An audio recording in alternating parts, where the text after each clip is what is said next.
pamoja na malalamiko mengine ambayo yapo, ambayo yanayodaiwa kuwa yanaongeza chuki, moja ya jambo ambalo linadaiwa ni utekaji. Mambo ambayo yanasemekana kwamba yanaleta chuki kubwa katika taifa: moja, utekaji; mbili, kukosekana kwa ajira kwa vijana; tatu, wananchi kutosikilizwa; nne, viongozi kuishi maisha ya starehe; tano, matumizi mabovu ya rasilimali za umma; sita, matumizi ya nguvu kupita kiasi. Haya ni baadhi ya mambo ambayo wananchi wetu wanasema wanayachukia. Ni kweli kabisa. Sisi katika mkoa wetu wa Dar es Salaam, naomba tu nihitimishe na nyinyi wenzangu pia muweze kuzungumza. Sisi katika mkoa wetu wa Dar es Salaam tumejipanga na wenzetu. Hata sisi wenyewe tunalaani sana vitendo vya utekaji. Hii naomba mlielewe kabisa. Kama mnakumbuka, kuna siku moja pale Kiruvya, kuna mabwana moja mabonge walikuwa wanamchukua bwana moja kumpakia kwenye noa. Kama mnakumbuka vizuri. Mmemsahau tu jina yule kidogo. Tarimo. Ukienda kuangalia kitu ambacho kilikuwepo pale, ilikuwa ni masuala pamoja na mengineyo yaliyokuwepo, ni masuala ya kimapenzi. Katumika dada mmoja ampigie simu yule bwana, wakutane kwenye kale ka hoteli kaliko kuwepo pale. Yule bwana anapokwenda pale hamuoni yule dada, lakini anaona kuna jamaa wengine ambao wako pale. The moment tumetangaza, wote wakakimbilia njia za Ifakara na sehemu zingine. Tukabahatika kwenda kuwakamata na vitu vingine vya namna hiyo. Ripoti ilitolewa na jeshi la polisi. Lakini kinachosemwa hapa kwamba mbona hamzungumzi kwa sauti kuhusu utekaji, na nataka niwaambieni brothers and sisters, ni vitu ambavyo wakati fulani mtu akipanga kuwa na nia ovu katika taifa, anaweza yeye mwenyewe akaangalia hivi ni mtu gani ni kinspot, jamii moja kwa moja itasema aliyefanya hivi ni huyu. Nadhani kisheria mnajua vizuri siyo ni jambo gani.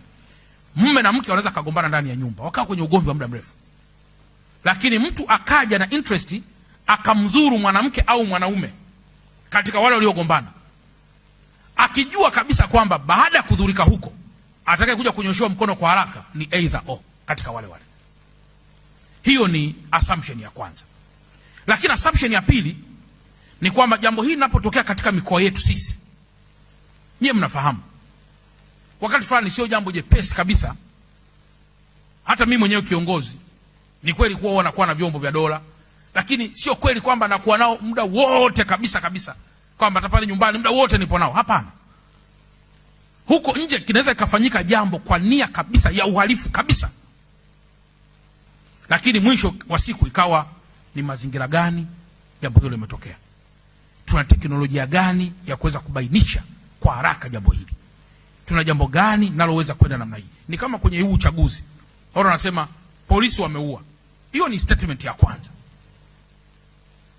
lakini ikija kubainika, nachukulia tu kwa mfano kwamba kundi la pili lilikuwa na silaha, lilikuwa na visu, lilikuwa na mapanga, haya yenyewe yanaweza kuwa alifanya kazi kwenye nini, yanachukulia tu mfano.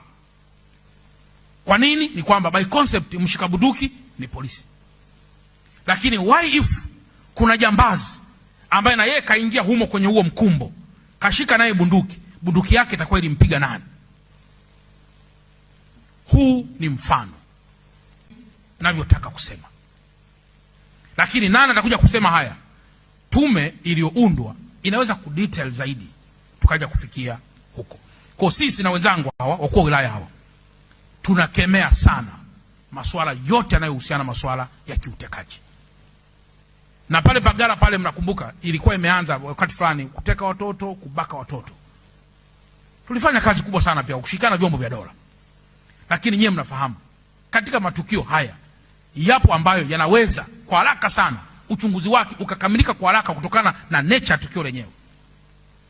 Lakini yapo matukio ambayo uchunguzi wake pia unaweza kuchelewa kulingana na nature tukio lenyewe. Lakini pale ambapo mtu anasema nataka majibu sasa hivi, nataka majibu muda huu. Sasa majibu muda huu pia huwa linaweza likawa ni jambo jepesi au sio jambo jepesi kulingana pia na taifa letu lilivyo.